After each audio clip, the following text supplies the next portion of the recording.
照明商店是根据韩国漫画家姜草的同名漫画改编的电影，漫画出版于2015年，名字充满了浓浓的漫画感。对于我这种从小看漫画长大的小孩，有着不可抵御的魔力，我决定走进电影院，看看这次导演蔡耳朵这个90后的女导演将如何改编姜草的漫画，又将如何做中国本土化的再创作。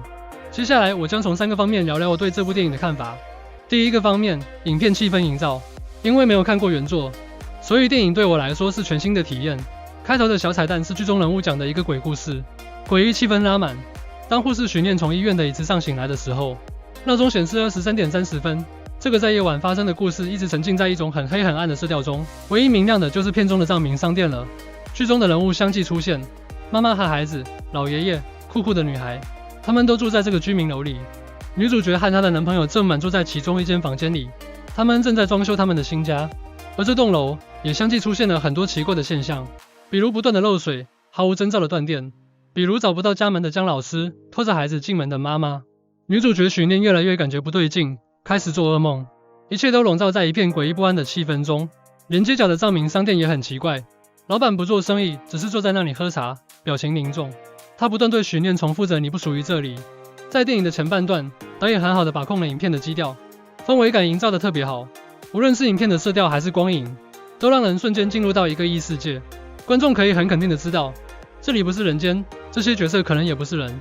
导演通过雷电、雨天、灯光、场景，充分制造了悬疑神秘感。而照明商店的光影又异常明亮，沐浴在金色的黄昏中，和黑暗形成强烈的反差。观众也很肯定的知道，这里也不是人间，仿佛是天堂。第二个方面，影片角色塑造。在这部电影中，虽然是一个群像戏，但角色塑造每个人都很成功。先来说说柳岩饰演的妈妈和她的女儿，一个美丽的母亲独自带着一个小孩，他们看上去关系很好，但是妈妈却要把孩子送回到前夫的身边。一开始都是按照正常的逻辑线路拍的，让观众以为他们就是一对普通的母女。直到妈妈拿出卫生巾，教一个小学生的女儿怎么用的时候，我们才意识到这个妈妈可能有问题。她不是精神上有问题，就是过于狠心。谁会在孩子都还没长大的时候就告诉他女人会来月经这回事？她这是要抛弃自己的女儿吗？然后特写落在她抱女儿的手上，我们又意识到她的手是不是烧伤了？她为什么一直戴着手套？观众的疑虑此时和女主角护士许念是一致的。导演用循序渐进的方式，让观众一步步走入谜团，直到他拖着女儿的身体，直到女儿的脸上出现血迹。这里要重点夸一夸柳岩的表演，她在里面演一个离了婚带着孩子的母亲，外表上她很时尚也很美丽，但她对女儿的感情是如此浓烈。柳岩的表演完全说服了我们，这就是一个很爱女儿的妈妈，甚至可以为她付出生命的妈妈。所以当最后她与女儿告别的时候，我再也忍不住自己的眼泪，呜呜的哭了起来。这里要重点夸一夸柳岩的表演，她在里面演一个离了婚带着孩子的母亲，外表上她很时尚也很美丽，但她对女儿的感情是如此浓烈。柳岩的表演完全说服了我们，这就是一个很爱女儿的妈妈，甚至可以为她付出生命的妈妈。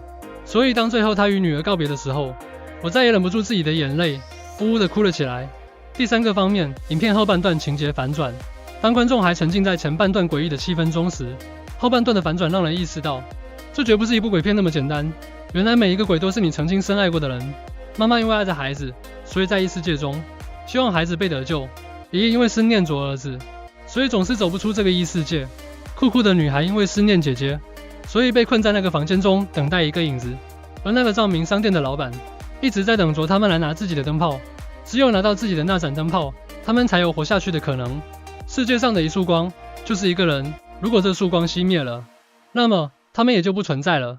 连那个本来人人都恨的肇事司机也有自己的故事，他不是一个坏人，只是一个被老板催逼的打工人。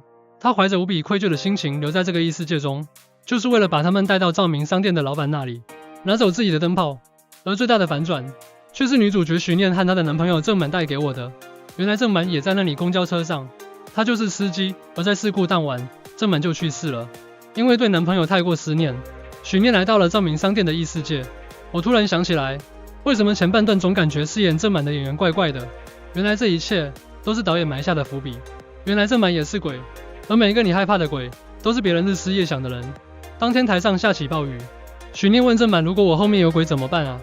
郑满回答他说，那我就留在原地看着你，你往前走。最后编剧和导演完全解构了我以前对鬼的看法。从小到大我最怕鬼，印象中的鬼总是各种惨状，吊死鬼、淹死鬼、撞死鬼等等，但我从来没想过，这些鬼原来也是人。这些鬼生前也有所爱之人，也有人爱着他们，他们怎么可能一开始就是恐怖的呢？他们可能死得并不安详，所以带有遗憾，便留在这世上，带着执念，找寻生前的爱人。他们是我们需要帮助的人，帮助他们去除执念，帮助他们找到所爱。有一些留在阴阳之间的人，是帮助他们重新拿回属于自己的灯泡，重回人间。照明商店是我今年看的最惊喜的电影，导演是一个年轻导演，又是一位女性，她很好的抓住了观众的心理，充分调动情绪，用别样的手法拍摄了一部漫画改编的电影。感谢导演，感谢演员，感谢主创。在开满鲜花的尽头，有一间照明商店等着我们。那里的每一个人都有一个灯泡，而每一个灯泡都是我们思念的一个人。